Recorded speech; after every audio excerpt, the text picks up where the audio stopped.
We have terrorist attacks in Vegas and New Orleans. We have a large shooting in New York, and we have Palestinian protesters marching in New York as we speak. So we're not there yet, folks. We need to get Biden out of the way, get a real president in the White House, a real staff out there to knock this stuff. But I want to speak real briefly on the terrorist attacks. I don't have all the facts and information yet, but as you know, I like to put out only facts on this show. So what I do have right now are facts that I have verified, and I've got documents coming for some other things. But New Orleans, not going to give him any credence, not going to use his name. But that attacker there, ISIS flag carrying radical Islam supporter, killed 15 people, injured, I believe 35 others. Are still doing some counting there. But the FBI agent that came out and spoke, nose ring in her nose, obviously a DEI woke product, because she wouldn't call it a terrorist attack, although all the signs are there. The Las Vegas attacker, also a former Army member and Green Beret. So there's a common denominator right there. You have two radicalized former soldiers, one being a Green Beret that should be the best and brightest that the Army has to offer. But with DEI and woke, we were letting people slip through the cracks. The other guy, New Orleans, he worked in IT and human resources. So wouldn't call him a bottom feeder, but I wouldn't call him top of the cream either.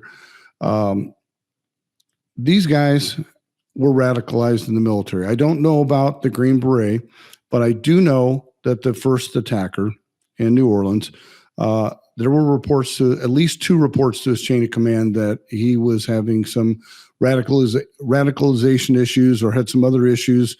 And we know he was barred reenlistment. So I haven't got the document. I have been told that he received an honorable discharge with a bar to reenlistment. So I've requested the documents. I'm trying to get that. And once we get that, we'll post that on the show live here.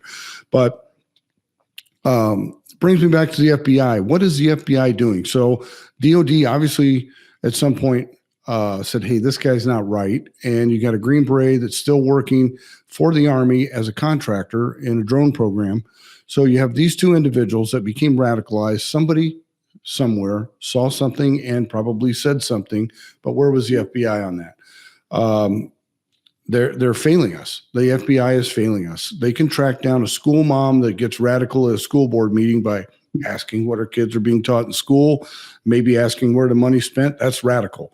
But we got radical Islamic terrorists in the United States, thanks to Joe Biden, and the FBI can do nothing. So let's just do a quick search real quick, and we'll get into this topic much later because we're going to stick with my prep show topic for today because it's near and dear to my heart.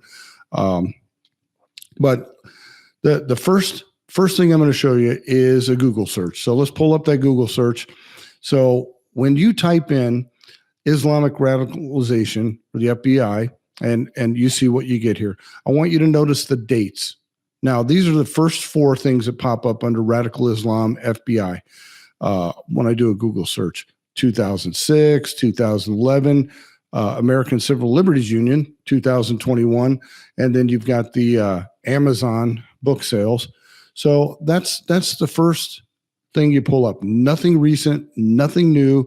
Those are the first 4 search results in Google that are supposed to be providing us information. So let's go to the second one. Now, what do you think about these search results? If you type in far-right extremists, you get new, up-to-date. Look at the dates on this. 2023, we got a new bill going out. 2024, the rise of the far-right extremism in the United States, all the way back to 2018.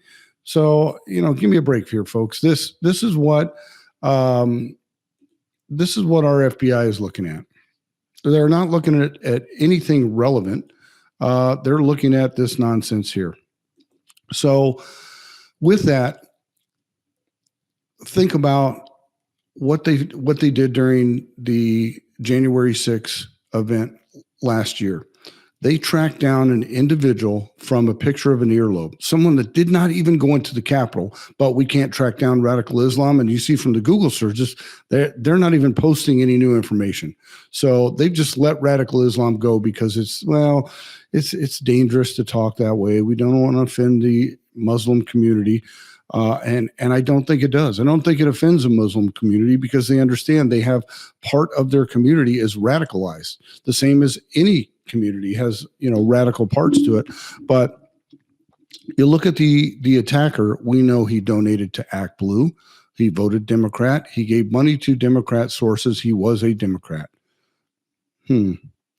Wonder if they're going to post anything about radical leftists that have joined Islam. Probably not.